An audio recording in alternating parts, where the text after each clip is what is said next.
2 feet की height है, 35 साल की उम्र है, शरीर हैंडीकैप है। ऐसा अभी नहीं। जो देख रहे हैं पैर, थोड़ा पैर सीधा करिए, सामने दिखाइए। ये जो पैर देख रहे हैं पूरी तरीके से टेढ़ा हो गया है, तो ये क्या पैर उस समय सही था? उस समय, हाँ, उस समय मतलब गोल था। तो अभी टेढ़ा ये कैसे हो गया है? देखने से ऐसा नहीं लगता था कि बच्ची मतलब हैंडीकैप है। जब हम बैठने लगे तो जाहिर सी बात है, हमारी हड्डियाँ नाजुक थी, बैठने की वजह से चिपटी होती गई। मतलब झटके से उठता है। हाँ। और अब कभी कभी मतलब झटके से उठा दिए और कुर्सी तो ऐसे मुड़ क्या जाता है। बात है। ये देखिए 360 डिग्री यानी 360 डिग्री पे इनका हाथ पूरी तरीके से टर्न हो जा रहा है, घूम जा रहा है। 35 साल में आपका शरीर में हड्डी कितनी बार टूट चुका होगा? हमारे ख्याल से 50-60 बार तक टूट सकता। इंसान का जन्म जैसा भी है बेस्ट है। इंसान के जीवन से कभी हार नहीं माननी चाहिए। एक बार तो इंसान का जन्म मिलता है, फिर लोग तकलीफ़ों से हार कर क्यों? हमें देखिए, ऐसे हालत में भी हम 35 साल से जी रहे हैं। नहीं तो आपकी उम्र कितनी है अभी? 35। मतलब 35 साल अभी आपका उम्र हो गया। जी। और आपकी हाइट कितनी है? 2 फुट। तो 2 फीट की हाइट है, 35 साल की उम्र है, शरीर हैंडीकैप है। तो हैंडीकैप आप कैसे हो गई, दिव्यांग कैसे हो गई आप? जी, हमें हमारे माँ के पेट में ही हमें एक बीमारी लग गई थी हमारी हड्डियों में, अच्छा। जिसका नाम है ऑस्टियोजेनेसिस इम्परफेक्टा। तो जब हम देवरिया के ही हॉस्पिटल में हमारा जन्म हुआ तो 24 घंटे तक तो हमारे पापा ने हमें देखा नहीं। दूसरे दिन हमारी बुआ आई। बुआ जब हमें खिलाने के लिए उठाई तो उन्हें लगा कि बच्ची काफ़ी कमज़ोर है, तो वो ले गई बाहर, पापा को जैसे रूम से बाहर ले गई तो पापा को दिखाई कि भैया देखिए बहुत ही बच्ची कमज़ोर लग रही है, लूजापन है इसके बहुत शरीर में। पापा ने बोला अच्छा ठीक है, आज रखो, अब शाम हो रही है, कल हम ले जाकर दिखाते हैं किसी डॉक्टर को। अच्छा। तो देवरिया के ही एक हॉस्पिटल में जो हड्डी विशेषज्ञ थे उनके पास पापा ले गए।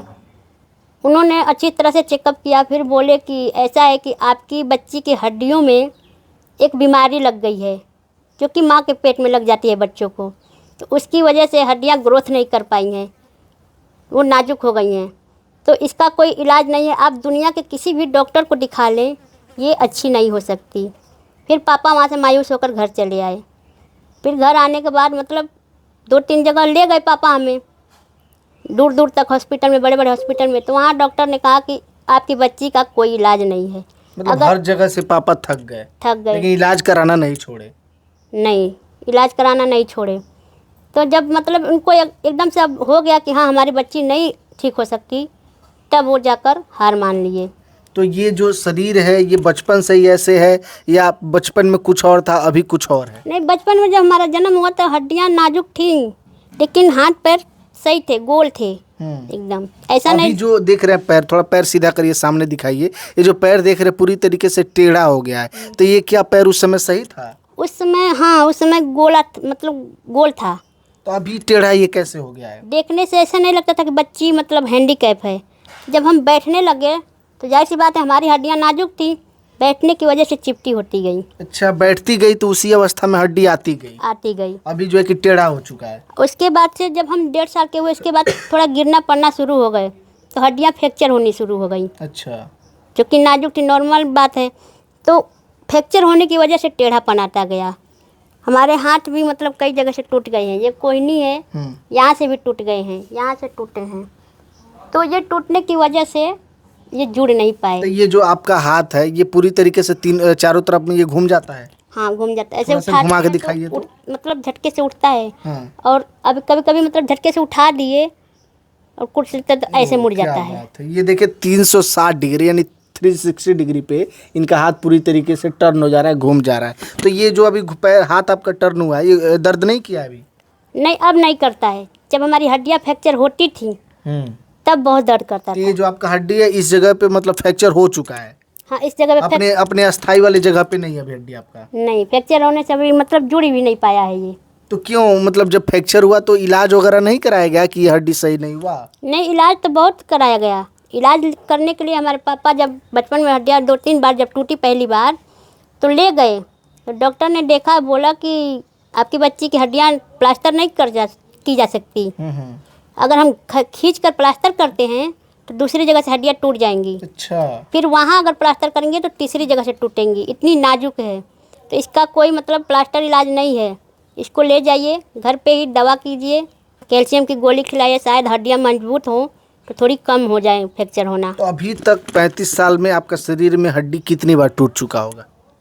हमारे ख्याल से 50-60 बार तक टूट चुका है, टूट मतलब आपके शरीर में 50 बार हड्डी टूट चुका है अभी हाँ, तक? 50 से 60 बार तक टूट चुकी हैं। जब हम साल 1.5 साल से ऊपर होने लगे, अपने से खुद चलने फिरने लगे, तो गिरने पड़ने लगे तो टूटनी शुरू हो गई हमारी हड्डियाँ। फिर जब हम 11-12 साल तक हुए तब तक टूटी हैं, जब तक हम खुद को संभाल नहीं सकते थे। जब हम खुद को संभाल कर रखना शुरू कर दिया हमने, गिरना पड़ना इधर उधर बंद हो गया, तब जाके हमारी हड्डियाँ टूटनी बंद हुई। अभी जो है कि अभी भी डर रहता है कि अगर कुछ भारी काम कर देंगे वजनदार तो आपका हड्डी कहीं से टूट सकता है? हाँ, अभी भी हम जैसे ऊपर चढ़ते हैं, अपने बेड पे चढ़ते हैं तो एक मचिया रखे हैं, अच्छा। उस पे चढ़ के चढ़ते हैं अपने मतलब बचाव बिना के लिए। सहारे का नहीं चढ़ पाते? नहीं, हमें ये डर लगा रहता है हम ऊंचाई पे चढ़ रहे हैं, अगर गिर गए कहीं तो हमारी हड्डियाँ फ्रैक्चर हो जाएंगी, तो हमें बहुत तकलीफ़ों का सामना करना पड़ेगा। तो नीतू, ये जीवन कितने साल पहले से और अभी कितना साल उम्र, इस 35 साल की जर्नी में कितना कुछ आपने झेला है? जी, हमने बहुत कुछ झेला है। मतलब अब तो आदत पड़ गई है, अब हमें कोई फ़र्क नहीं पड़ता, कोई कुछ भी बोले। लेकिन बचपन में मतलब कोई जब हमारे घर आता था तो बोलता था ये तो क्या कहते हैं, दिव्यांग है, इसका जीवन कैसे व्यतीत होगा, कौन लड़का इससे शादी करेगा, पिछले जन्म के कर्म हैं, इसीलिए मतलब इस जन्म में भुगत रही है, माँ बाप के कुछ कर्म होंगे पिछले जन्म के, तभी तो ये इनको इस ऐसी लड़की मतलब पाए हैं, इनको भी भरना है। ऐसे लोग मतलब ताने देते थे। तो सब ताने सुन सुन करके आज 35 साल हो गया। हाँ, तो 35 साल में कभी ऐसा नहीं लगा कि यार हम परिवार के लिए, माँ बाप के लिए, भाई बहन के लिए, भाभी के लिए हम बोझ हैं, हमारा रहना इस धरती पे मतलब कि एक समझिए कि ना के बराबर, आखिर अब जीवित रह के कर भी क्या रही हैं, एक तरीके से बोझ ही है ना? आपको ऐसा कभी नहीं लगा? हमारे मतलब अपनी समझ से तो नहीं लगा। हाँ, दूसरों की बात बचपन में सुनते थे तो मन में होता था कि ऐसे क्यों लोग, बच्चे थे ना तो सोचते थे ऐसा क्यों हमारे लिए लोग बोलते हैं, क्या ऐसी मतलब खराबी है हमारे अंदर। लेकिन जब से मतलब हमारे परिवार वालों ने सपोर्ट करना शुरू किया, हमें मतलब मानते हैं परिवार वाले, तो हमें जितने उम्र हमारा बढ़ता गया, हमारे अंदर से निकल गया ये वहम कि हम बोझ हैं। हाँ, होता है, जैसे कि मान लीजिए एक गिलास अगर पानी भी मांगकर पीना पड़े तो हमें दूसरों से मांगना पड़ता है। ऐसा कभी कभी होता है कि काश हमारा भी शरीर सही होता, हम दूसरों पे डिपेंड ना होते, लेकिन फिर ये होता है कि नहीं, कोई नहीं, हम जैसे भी हैं बेस्ट हैं। तो नीतू, अगर मान लीजिए वॉशरूम वगैरह जाना हुआ तो क्या अकेले चली जाती हैं या किसी का सहारा लेना पड़ता है? नहीं, तब हमें सहारा नहीं, अपने काम के लिए ज़्यादा हमें सहारा नहीं लेना पड़ता कपड़ा है। वपड़ा नहाना हो नहीं सब अपना कर लेती हैं? हाँ, नहाना हम खुद से नहा लेते हैं, और छोटे कपड़े जैसे पहने हैं ऐसे ही कपड़े ज़्यादा हम पहनते हैं, धुल भी लेते हैं ज़रूरत होती है तो। वैसे तो माँ बोलती है रख दो, मम्मी मैं ज़्यादा रहते हैं, भाभी ये रहती हैं लोग, भाभी कहती हैं रख दीजिए हम धो देंगे, दीदी लोग रहती है तो वो भी बोलती है कि कपड़े मत धुलना, रख दो। और जब मतलब कोई नहीं रहता है या फिर हमारा जब मन रहता है तो हम धुल लेते हैं छोटे कपड़े, बड़े बड़े कपड़े नहीं धो पाते हैं, जैसे कि फ्रॉक पहनते हैं ना, लॉन्ग फ्रॉक होते हैं वो नहीं धुल पाते हैं। और बाल अपने आप हम धुल लेते हैं, बाल में कंघी कर लेते हैं, मेकअप कर लेते हैं, अपने हाथ से ज़्यादातर काम हमारी करते हैं। कभी कभार मतलब सब्जी वब्जी भी काट देते हैं। मतलब जो आपसे संभव है वो आप ज़रूरत के हिसाब से कर लेती हैं? कर लेते हैं। ऐसा नहीं है कि बैठ के खाना खाती है, जो आपसे ज़रूरत होता है कर लेती हैं आप? हाँ, अपने आप से मतलब जो ज़रूरत होता है हम अपने कपड़े वगैरह फोल्ड करके अपने अलमारी में रख लेते हैं। अच्छा, कभी सच बताइएगा, भाई और भाभी ने कभी ताना मारा है आपको? अभी तक तो नहीं मारा है, लेकिन अब अभी तक तो मतलब मम्मी है। अब आगे के जीवन में हम नहीं जानते हैं क्या होगा क्या नहीं होगा, क्योंकि आगे के जीवन तो हम देखे नहीं हैं। तो आपको लगता है कि आने वाला जो समय होगा और कठिन होगा आपके लिए? हाँ, लगता तो है, क्योंकि दिन पर दिन मतलब ज़माना बदलता जा रहा है। हो सकता है हमारी मम्मी है तब तक सही है, हो सकता है अगर इससे भी सही हो सकता है, अभी घर वालों पर डिपेंड है ना। अभी तक तो सब सही शादी है। विवाह कहीं मार्केट जाना हुआ, आपका शौक नहीं लगता है कि यार हम भी थोड़ा मार्केट जाते, थोड़ा घूमते, या कहीं रिश्तेदार के यहाँ जाते? आपको एक जगह मन उब नहीं जाता है घर में आपको? ऐसे तो मतलब बचपन में होता था, बचपन में कहीं जाते थे लोग। वैसे तो हमारे परिवार वाले, हमारे पापा थे तो हमें अक्सर मेला ले जाते थे। पापा थे तो हमें अपने कंधे पर तौलिया में बांध कर मेला ले जाते थे दिखाने के लिए, और मम्मी भी जाती थी तो ले जाती थी। फिर जब हम थोड़ा भारी होना शुरू हुए तो सब कुछ बंद होता चला गया, तो थोड़ा दिन तक हुआ ऐसा कि हम कहीं जा नहीं सकते हैं। लेकिन जब से हमें समझ में आ गया कि हम नहीं जा सकते, तब तक हमारी उम्मीद ही ख़त्म हो गई, हम नहीं और वैसे जाना होता है कहीं रिश्तेदार में मतलब रिलेशन में, तो लोग आते हैं ले जाते हैं, या फिर घर वाले के साथ जाते हैं। जहाँ जाना होता है घर वालों के साथ तो जाते बिना हैं। किसी के सहारे के तो नहीं जा पाएंगी ना आप? 2 लोग लगते हैं हमें ले जाने में। तो 2 लोग लगेंगे, फिर आप कहीं जाइएगा, फिर वहाँ रहिएगा, फिर वापस आइएगा। फिर वापस 2 लोग पहुँचाएंगे तभी हम आ पाएंगे। तो ये पिछले 35 साल से चला आ रहा है। जी।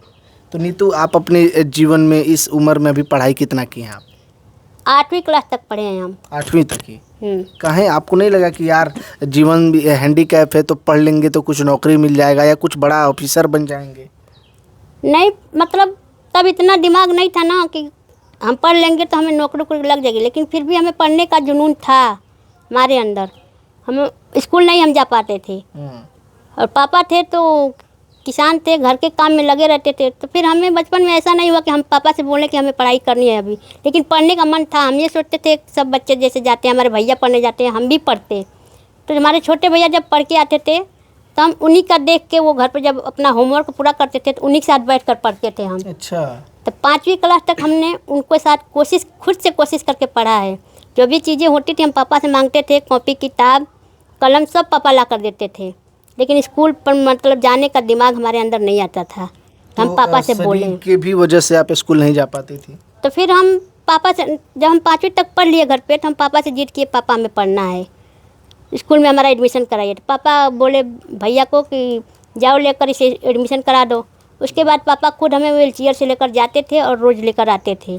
सुबह लेकर जाकर छोड़ते थे, शाम को जाते थे लेकर आते थे। तो ऐसे हमने 6, 7, 8 पढ़ा। फिर गांव का स्कूल 8वीं क्लास तक है, देवरिया जाना पड़ता है 9 क्लास से। तो सोच रहे थे कि हम क्या करें क्या नहीं करें। हालांकि पापा की भी दिक्कत हमें देखनी होती थी, अकेले पापा क्या क्या करते। अभी यही सब देख रहे थे, तब तक 2 साल का दिन बीत गया। 2 साल बाद हमारे पापा गुजर गए। देहांत हो गया। उसके बाद हमारा सपना टूट गया पढ़ने का। तो 8 तक ही पढ़ाई आपने? 8 ही रुक गई वहीं पे। अच्छा, बच्चों को देख करके तकलीफ नहीं होता है कि उनको भगवान सकुशल बनाए, ठीक बनाए, और आपके साथ बेईमानी किया है? वो तो हमारे मतलब नसीबों का खेल है ना, हम भगवान को दोष नहीं दे सकते। तो वो नसीब आप ही का गलत क्यों, किसी और का क्यों नहीं, हमारा क्यों नहीं, किसी और का क्यों नहीं, आप ही का गलत बन गया, तो इसका तकलीफ नहीं लगता है जी? नहीं, क्योंकि हम मानते हैं कि जिसका जितना नसीब में लिखा रहेगा उतना ही होगा। आपका नसीब अच्छा है, आपका शरीर सही है, हमारे नसीब में ऐसा ही शरीर लिखा था जो कुदरती है, कुदरत ने दिया है, हमें झेलना है। तो ये सब मोटिवेशन कहाँ से आता है, मतलब कि इतना बढ़िया एनर्जी में रहना, बढ़िया पहनना, खाना, सोना, हर चीज़, ये सब एनर्जी आता कहाँ से? क्या कुछ देखती हैं, कैसे मतलब ये सब मैनेज करती हैं आप? वो मतलब जो जिस पर बीतता है ना, वो सब मैनेज करता जाता है इंसान। हम लोगों के अंदर मतलब परिवार की कोई टेंशन नहीं, लेकिन हमारे खुद की टेंशन अलग एक रहती है।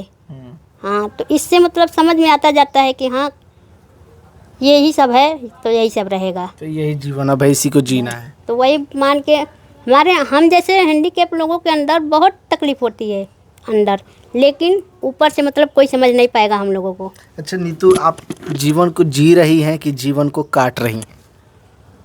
पहले हम समझ नहीं था हमारा, तो हम नहीं समझ पा रहे, लेकिन अब जब से हमें समझ में आ गया है अपना जीवन, हम जीवन जी रहे हैं। हम ये सोचते हैं कि नॉर्मल इंसान जो थोड़ी सी तकलीफ़ों के साथ गम में आता है तो खुद करता है, क्यों कर लेता है। इंसान का जन्म जैसा भी है बेस्ट है। इंसान के जीवन से कभी हार नहीं माननी चाहिए। एक बार तो इंसान का जन्म मिलता है, फिर लोग तकलीफ़ों से हार कर क्यों अपनी जान देते हैं, क्यों मौत को बुलावा देते हैं। हमें देखिए, ऐसे हालत में भी हम 35 साल से जी रहे हैं, क्या हमारे अंदर कोई तकलीफ़ नहीं होगी, हमारे अंदर कोई गम नहीं है, लेकिन हम कभी ज़िंदगी से हार नहीं, हमने कभी नहीं सोचा कि हम अपनी ज़िंदगी को ख़त्म कर दें। जैसा भी है, जहाँ तक हमें भगवान हमारी ज़िंदगी बनाए रखेंगे, हमें जीना है। बिल्कुल। नीतू, आप सोशल मीडिया पे वीडियो बनाती है, कितने साल से बना रही हैं? 3 साल से बना रहे हैं। लोगों का सपोर्ट मिल रहा है? नहीं, लोगों का सपोर्ट तो अभी तक नहीं मिल रहा है, क्योंकि लोग ज़्यादातर ऐसी वैसी लड़कियों की मतलब जो भद्दे होते हैं वीडियो, वही देखना पसंद करते हैं। हम लोगों को वीडियो कौन देखना उतना पसंद करता है। किस नाम से प्लेटफॉर्म है आपका, किस नाम से चैनल है? हमारा चैनल है नीतू के सपने। हमारी फेसबुक आईडी है नीतूमल, NITOOML। MALL। हमारी इंस्टाग्राम ID है नीतू कुमारी 77। चलिए, तो ये हमारे साथ नीतू हैं, देवरिया की हैं, 35 साल से अपने जीवन को जी रही हैं, काफ़ी तकलीफ़ में, काफ़ी जो है कि परेशानी में, फिर भी कभी जाहिर नहीं करने देती हैं कि हम इतनी परेशानी में हैं। शरीर पूरी तरीके से हैंडीकैप है, एक बार नज़दीक से दिखाइए। पैर देखिए किस तरीके से, इनका पैर पूरी तरीके से काम नहीं करता है और इनका जो शरीर है पूरी तरीके से दिव्यांग है, लेकिन उसके बावजूद भी अपने जीवन को खुशी खुशी जी रही हैं। इनको लेकर के, इनके स्ट्रगल को लेकर के आप क्या सोचते हैं? प्रतिक्रिया वीडियो कमेंट बॉक्स में दीजिएगा, शेयर कीजिएगा। बहुत बहुत धन्यवाद।